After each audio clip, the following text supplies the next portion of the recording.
કાલનો જે બનાવ બનેલો અનેક મારા વિડીયો જ્યારે સોશિયલ મીડિયા અને પ્રેસ મીડિયાના માધ્યમથી જે મારા મનીષાવાળાના જે કાલે બોલાચાલીવાળા જે વિડીયો વાયરલ થયા છે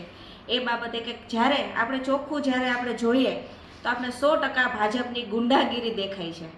કાલે જે વોર્ડ નંબર 11ના રક્ષિતભાઈ કલોલા જે ભાજપમાંથી જે ઉમેદવારી નોંધાવેલી છે, જ્યારે તે પોતે સરકારી વકીલ હોય અને સરકારી વકીલ જ્યારે ચૂંટણી ન લડી શકે, આવો જે કંઈક ચૂંટણી પંચ દ્વારા જે નિયમ હોય છે તો એના દ્વારા જે અમારા વોર્ડ નંબર 11ના કોંગ્રેસ પાર્ટીના ઉમેદવારો દ્વારા જે એના વાંધા અરજી લેવામાં આવેલી હતી, ત્યારે કે અનેક વાંધા અરજીઓ છતાં મૂકેલી છતાં એ લોકો ક્યાંક ને ક્યાંક ખોટા પડેલા। જ્યારે 9 તારીખે તે પોતે સરકારી વકીલમાંથી જે રાજીનામું લીધેલું છે એવું બતાવેલું અને સ્વીકારેલું છે, ત્યારે અમે જ્યારે એવું એમની પાસે માંગેલું કોંગ્રેસ પાર્ટી દ્વારા કે તમે તમારું જે લીગલી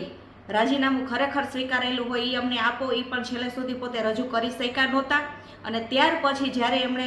રજૂ કરેલું છે એ 13 તારીખનું જે રજૂ કરેલું છે, તો 11 તારીખે જ્યારે ફોર્મ ભરવાનું હોય અને જ્યારે ફોર્મમાં જે ડોક્યુમેન્ટ જોડવાના હોય ત્યાર પછી પાછળથી આપણે કોઈ પણ ડોક્યુમેન્ટ જોડી શકતા નથી, બરાબર। તો એમણે 13 તારીખનું જે રજૂ કરેલું હતું અને એ જે વાંધા અરજી અમે લીધેલી હતી, પણ આ ભાજપ સરકાર નથી, પણ આ ગુંડાની જે ભાજપ સરકાર, ગુંડાગીરીની જે સરકાર છે, એક બાજુ જ્યારે હિન્દુત્વની વાતો કરતી હોય, બરાબર, તો હિન્દુત્વના વાતેથી જ્યારે પ્રજાને અને દેશની જનતાને જ્યારે ભરમાવાનું કામ જ્યારે હિન્દુત્વના મુદ્દા ઉપર કરે છે, પણ હિન્દુત્વના મુદ્દા ઉપર નથી, 100% ભાજપની ગુંડાગીરી છે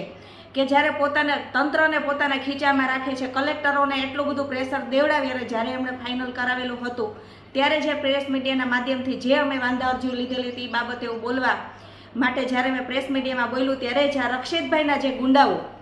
અને ભાજપના જે ગુંડાઓ હતા કે જ્યારે એક બાજુ ભાજપ હોય બેટી બચાવો બેટી પઢાઓની વાતો જ્યારે કરતી હોય, તો જ્યારે 3 વર્ષની દીકરી પણ સલામત નથી રહેતી, આજે બેનું દીકરીનું આબરૂ શું, માન મર્યાદા શું, એ પણ આજે ભાજપ જાળવી શકતી નથી, ત્યારે સશક્તિકરણની વાતો કરનારી આ સંસ્કારી ભાજપ સરકાર, એના સંસ્કાર કાલે મારા અનેક વિડીયો જોવાથી એમના સંસ્કારો જતા થઈ ગયા છે કે એક બાજુ જો આવા જ લોકોને અને આવા જ ગુંડાઓને અને આ ભાજપના જે ગુંડાઓને જો આપણે મત દેશી, તો આજે અમે જે પક્ષ ઉપર જે વિરોધ પક્ષ તરીકે અમે બેઠેલા છે, એક ક્ષત્રિયની દીકરી તરીકે જો હું બેઠેલી હોય અને જ્યારે જો એની અરે આવું વર્તન કરશે, તો મારી જનતાને પણ જાહેર મારી વિનંતી છે કે આવા લોકોને મત ન દેવાય। અત્યારે તમને 100% તમારો સમય આવી ગયો છે, તો તમે 100% આજે સાંભળો,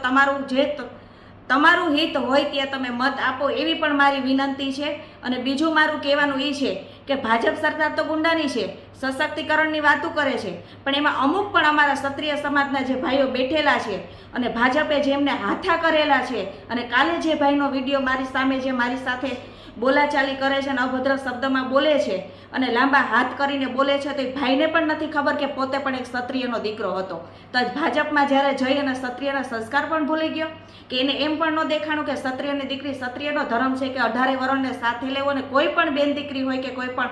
ગાયું હોય એમની વારે ક્ષત્રિય આવે, પણ જ્યારે ભાજપમાં અમારા પણ સમાજના જ્યારે હાથા બનેલા છે, તો એ પણ મને એક દુઃખ થયું કે મને તો ખ્યાલ નહોતો કે ભાઈ ક્ષત્રિય છે, પણ જ્યારે મેં સાંભળ્યું કે આ ભાઈ ક્ષત્રિયનો દીકરો હતો અને જ્યારે ક્ષત્રિયની દીકરી ઉપર જ્યારે આંગળી ચીંધવા બેઠો, તો એ ભાઈને પણ ક્ષત્રિયના સંસ્કાર પણ ભૂલાઈ ગયા છે ભાજપમાં। એટલે મારું પણ કહેવાનું એક ક્ષત્રિયને પણ ક્ષત્રિય સમાજને કહેવાનું આવે છે કે ક્ષત્રિય સમાજ પછી કારડિયા રાજપૂતા હોય, ગરાસિયા દરબાર હોય, કાઠી દરબાર હોય, બધા હોય, પણ બધાને પણ મારી એટલી વિનંતી કે જો આપણા સમાજ ઉપર ને આપણી સમાજની બેન દીકરી ઉપર અનેકવાર જ્યારે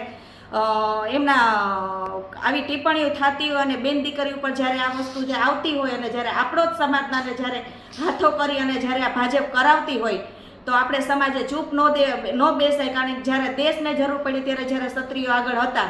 તો અત્યારે જો જ્યારે બેન દીકરીઓની જ્યારે હોય ત્યારે વારે 100% ક્ષત્રિયના દીકરાએ ચડવું જોઈએ અને આવા લોકોને જાકારો દેવો જોઈએ, અને જે આપણા જ સમાજના ભાજપના હાથા બનીને જે બેઠા છે એમને પણ આપણે જવાબ દેવો જોઈએ।